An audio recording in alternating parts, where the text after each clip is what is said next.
दोस्तों, हमारी आज की कहानी 16 साल के एक नाबालिग बच्चे की है, जिसने 16 साल की छोटी सी उम्र में ही ऐसा भयानक हत्याकांड किया जिससे पूरा कोलकाता सहित पूरा वेस्ट बंगाल हिल गया था। इस हत्याकांड के बाद हालत यहां तक बिगड़ गए थे कि बच्चे अपने माता पिता से और माता पिता अपने बच्चों से डरकर जीने लगे थे। दोस्तों, जिस नाबालिग बच्चे की बात मैं कर रहा हूं उसका नाम है सजल बरुई। तो दोस्तों, कहानी की शुरुआत होती है कोलकाता के ही एक दमदम नामक शहर से। इस शहर में एक शुभम नाम का अपार्टमेंट था, जिसके चौथे फ्लोर पर 4 लोगों का एक छोटा सा परिवार रहता था, जिसके मुखिया थे सुबल बरुई। सुबल बरुई ने 2 शादियां कर रखी थी। इनकी पहली बीवी का नाम मीनाटी बरुई था और इन्हीं का बेटा था सजल बरुई, जो कि छोटा बेटा था।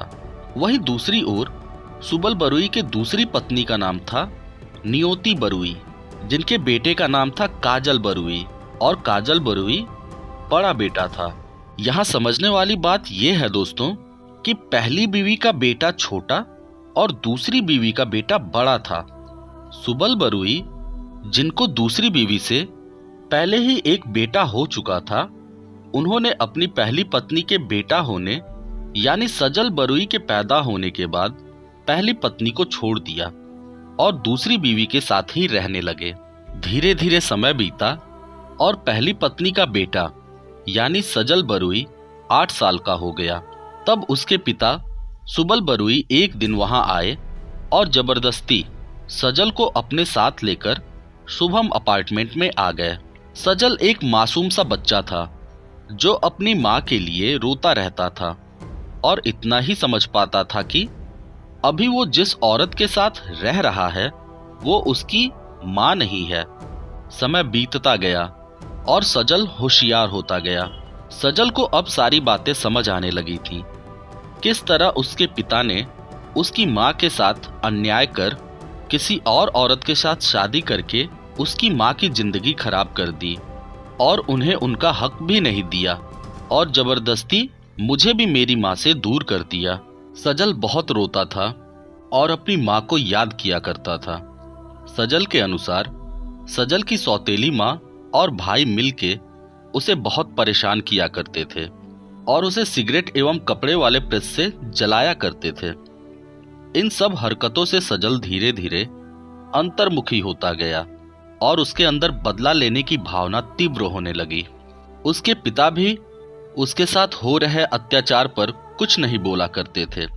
सजल को उसके बड़े भाई के छोड़े कपड़े एवं जूते पहनने को दिए जाते थे। यहाँ तक कि त्योहार पे भी उसके लिए कोई नया सामान नहीं लाया जाता था।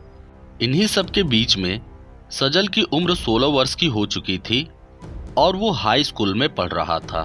कॉलेज में सजल के 5 जिगरी यार थे, जिन्हें सजल के बारे में सब कुछ पता था और वो भी सजल के साथ हो रहे अत्याचार से दुखी थे। वो सब के सब सजल के साथ हो रहे अत्याचार का बदला लेना चाहते थे। उनका मानना था कि यदि सजल के पिता एवं सौतेली माँ और उसके भाई को रास्ते से हटा दिया जाए तो उनकी सारी प्रॉपर्टी सजल को मिल जाएगी और सजल अपनी माँ के साथ सुखपूर्वक रह सकेगा। फिर क्या था, सजल ने प्लान बनाना शुरू कर दिया और अपने दोस्तों के साथ मिलकर प्लान में लगने वाली जरूरी चीजों को खरीदना शुरू कर दिया। यहाँ ये जानना जरूरी है कि उन सभी दोस्तों की उम्र 18 साल से कम थी। सजल को मिलाकर वे 6 लोग थे। अब हत्या करने की तारीख मुकर्रर की गई, जो थी 22 नवंबर 1993। 22 तारीख की शाम को सजल अपने दोस्तों के साथ घर आया। उस वक्त घर पे सिर्फ सजल की सौतेली माँ थी, जो टीवी देख रही थी। सजल ने अपने दोस्तों के साथ मिलके अपनी सौतेली माँ को एक कुर्सी पर बांध दिया और उनके मुंह में कपड़ा ठूंस दिया ताकि वो चिल्ला न सके। कुछ समय बाद उसका सौतेला भाई आया और उसे भी दोस्तों के साथ मिलके सजल ने कुर्सी से बांध दिया और दूसरे कमरे में ले जाके बंद कर दिया। रात में 12 बजे जब सजल के पिता आए तो उनको भी उसी अंदाज में बांधकर दूसरे कमरे में बंद कर दिया गया। हालांकि अभी तक तीनों लोग जिंदा थे, पर अब समय था इन तीनों लोगों के हत्या करने का। लेकिन इसके पहले सजल ने घर के सारे कीमती सामान एवं रुपए एक बैग में पैक करके अपने एक दोस्त को वहां से वापस भेज दिया था। इसके बाद सजल सबसे पहले अपनी सौतेली मां के रूम में जाता है और उनका गला घोट के उसकी हत्या कर देता है। उसके बाद वो अपने सौतेले भाई के रूम में जाता है और गला दबाकर उसे मारने लगता है, पर उसका भाई मरता नहीं है, जिससे गुस्से में भरकर सजल ने लाए हुए तेज धार चाकू से सौतेले भाई पे लगातार वार करने लगता है, जिससे उसका सौतेला भाई दम तोड़ देता है। अब अंतिम बारी थी सजल के पिता की। सजल ने पहले इनका भी गला घोंटा और अंत में चाकू से वार करके पिता की हत्या कर दी। रात के लगभग 2 बज रहे थे। अब सजल और उसके दोस्त हथियारों को साफ करने लगे एवं खून के निशान मिटाने लगे। इन सभी दोस्तों ने दोपहर से ही कुछ भी नहीं खाया था, इसलिए सजल ने फ्रिज खोला और उसमें रखी हुई मिठाई निकाली। सारे दोस्त मिलकर मिठाई खाने लगे। साथ ही साथ वे जो भी मिठाई खाते उसके पैसे निकालते और टेबल पर रख देते। असल में उन्होंने एक हॉलीवुड की मूवी देखी थी, जिसमें एक किलर खून करने के बाद जो भी खाता उसके पैसे टेबल पर रख देता था। इस मूवी को देख के सजल बहुत प्रभावित हो गया था और वो भी उस फिल्म के उस किलर की ही तरह रिएक्ट कर रहा था। अब प्लान का अंतिम पड़ाव आ चुका था। एक दोस्त तो पहले ही सारे कीमती सामान लेकर जा चुका था। सजल को लेकर 5 दोस्त बचे हुए थे, जिनके अब घर जाने का समय हो चुका था। घर जाने से पहले सजल के चारों दोस्त उसे एक कुर्सी पर बैठाकर बांध देते हैं और उसकी थोड़ी सी पिटाई कर देते हैं। ये सब भी प्लान का ही एक हिस्सा था। इसके बाद सभी अपने अपने घर चले जाते हैं। रात भर सजल उस कुर्सी से बंधा रहता है। धीरे धीरे सुबह हो गई। रोज की तरह सजल के सारे दोस्त स्कूल चले जाते हैं और सजल को कुर्सी से बंधे हुए 11 घंटे बीत चुके थे। जैसे ही घड़ी में दोपहर के 12 बजते हैं, सजल जोर जोर से चिल्लाना शुरू कर देता है। उसकी चीख सुन के आसपास के लोग इकट्ठा होने लगते हैं और दरवाजा तोड़ के अंदर घुसते हैं। अंदर का दृश्य देख के सभी के चेहरे का रंग उड़ जाता है। तुरंत पुलिस को बुलाया जाता है। पुलिस आती है और सजल की रस्सी खोल के उससे पूछती है कि क्या हुआ था। सजल उन्हें बताता है कि कल रात 7:30 बजे मैं अपनी माँ के साथ बैठकर टीवी देख रहा था। तभी घर में अचानक से 7 लोग घुस गए और हमें बांध दिया। घर के सारे पैसे, कीमती सामान चुरा कर ले गए। हालांकि सजल की कहानी सुन के पुलिस को सजल पर थोड़ा थोड़ा शक हो रहा था, क्योंकि जिस हिसाब से बाकी 3 लोगों की हत्या की गई थी, सजल के शरीर पर उस तरह के कोई गंभीर निशान दिख ही नहीं रहे थे। और तो और उन्होंने सजल को जिंदा क्यों छोड़ दिया, ये भी सवाल पुलिस वालों को परेशान कर रहा था। लेकिन वो सजल को कुछ कह भी नहीं सकते थे, क्योंकि एक तो घर में 3 खून हो चुके थे और सजल नाबालिग था। इसलिए सजल को यूं ही अरेस्ट तो बिल्कुल नहीं किया जा सकता था। अब पुलिस अपनी तहकीकात शुरू कर देती है। तहकीकात के दौरान हर कड़ी बार बार घूम के सजल पे ही वापस आ रही थी। अंत में पुलिस ने सजल को उठा ही लिया और पूछताछ करने लगी, पर सजल उन्हें बातों में उलझा रहा था। कोई भी संतोषजनक जवाब नहीं दे रहा था। अब पुलिस ने कड़ा रुख अपनाया, जिसके सामने सजल टूट गया और सारी सच्चाई सुना दी। सजल ने कहा, हाँ, मैंने ही उन्हें मारा है और मुझे इस बात का कोई भी अफसोस नहीं है। इसके बाद पुलिस वालों ने सजल के दोस्तों को भी पकड़ा और पूछताछ करनी शुरू कर दी। तो उन्होंने भी कहा, हाँ, हम सबने मिलकर खून किया है और हमें इस बात का कोई अफसोस नहीं है। इन सभी के जवाब सुन के पुलिस वाले भी हैरान रह जाते हैं। सजल के दोस्त कहते हैं कि सजल के सौतेले माँ और भाई ने सजल की पूरी जिंदगी खराब कर रखी थी और उसे सुधारने के लिए हमसे जो हो सकता था हमने किया। इसके बाद इन सभी के ऊपर केस चलता है, क्योंकि इन सभी ने अपना जुर्म कबूल कर लिया था। उस वक्त 1993 में जुवेनाइल की उम्र 16 वर्ष थी। मतलब कि यदि कोई 16 वर्ष का है तो उसे नाबालिग की तरह ट्रीट किया जाएगा।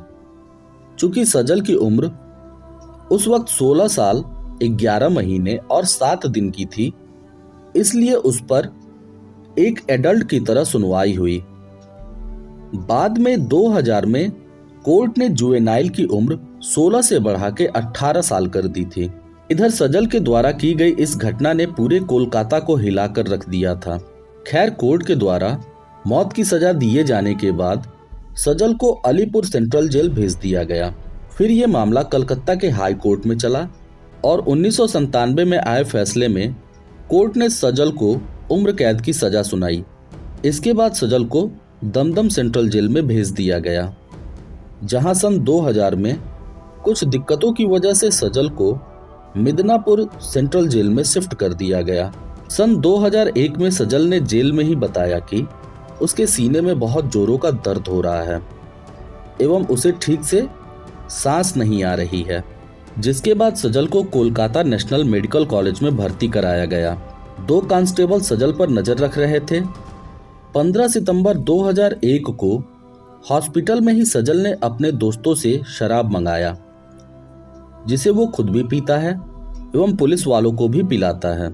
सजल ने शराब में नींद की गोलियां मिलवा दी थीं, जिसे पीकर पुलिस वाले बेहोश हो जाते हैं और मौके का फायदा उठाकर सजल वहां से भाग जाता है। बाद में जब इन पुलिस वालों पर कार्रवाई होती है तो पता चला कि जेल में भी ये पुलिस वाले सजल के साथ शराब की पार्टी किया करते थे। सजल अब भागकर मुंबई आ जाता है और कुछ समय बाद एक लड़की से शादी कर लेता है। सजल एक ऐसा इंसान बन चुका था जिसे मेहनत करके पैसे बिल्कुल नहीं कमाने थे। उसे तो कम समय में ज्यादा पैसे चाहिए थे, इसलिए उसने क्राइम की दुनिया में कदम रख दिया। कुछ समय बाद सजल वापस कोलकाता आता है और इस बार वो अपनी पहचान कमल के नाम से बनाता है। सजल कोलकाता के ही एक माफिया गिरोह में शामिल होकर चोरी चकारी करना शुरू कर देता है। बाद में ये एक दूसरे बड़े गैंग में शामिल हो जाता है और अपना नाम बदलकर शेख राजू रख लेता है। एक क्राइम के दौरान पुलिस शेख राजू को पकड़कर जेल में डाल देती है। 3 महीने बाद उसी जेल में एक नया जेलर आता है, जो पहले मिदनापुर जेल में काम कर चुका था। जब वो शेख राजू को देखता है तो उसका दिमाग ठनकता है और वो शेख राजू की फाइल मंगाकर देखने लगता है और उन पुलिस वालों से संपर्क साधता है जिनके कैद से सजल बरुई भागा था। ये जेलर सजल बरुई की पुरानी तस्वीरों को इकट्ठा करता है और संतुष्ट होने के बाद शेख राजू के पास जाके उन फोटो को दिखाकर पूछता है और तहकीकात करता है। काफी पूछताछ के बाद सजल ने स्वीकार कर लिया कि वो वही सजल बरुई है जिसे हाई कोर्ट ने उम्र कैद की सजा सुनाई थी और सजा के मुताबिक सजल को 14 वर्ष की जेल काटने के बाद जमानत मिल सकती थी। 2010 तक जेल में रहने के बाद लगभग सजल ने 15 वर्ष जेल में काट लिए थे, जिस वजह से इसे जेल से रिहा कर दिया गया। जेल में रहने के दौरान सजल ने बहुत अच्छी अच्छी पेंटिंग्स भी बनाई थी, लेकिन छूटने के 1 साल बाद ही चोरी के जुर्म में सजल वापस गिरफ्तार कर लिया गया और जेल में फिर से सजा काटने लगा। सजा पूरी होने के बाद सजल को रिहा कर दिया गया और आज भी सजल जेल के बाहर ही है। तो दोस्तों, ये थी कहानी सजल बरुई की। जाते जाते आपके लिए एक सवाल छोड़ रहा हूं कि क्या सजल मासूम था या फिर एक हिंसक अपराधी था? अपना जवाब हमें कमेंट बॉक्स में कमेंट करके जरूर बताइएगा। मिलते हैं फिर अगली वीडियो में एक और क्राइम स्टोरी के साथ।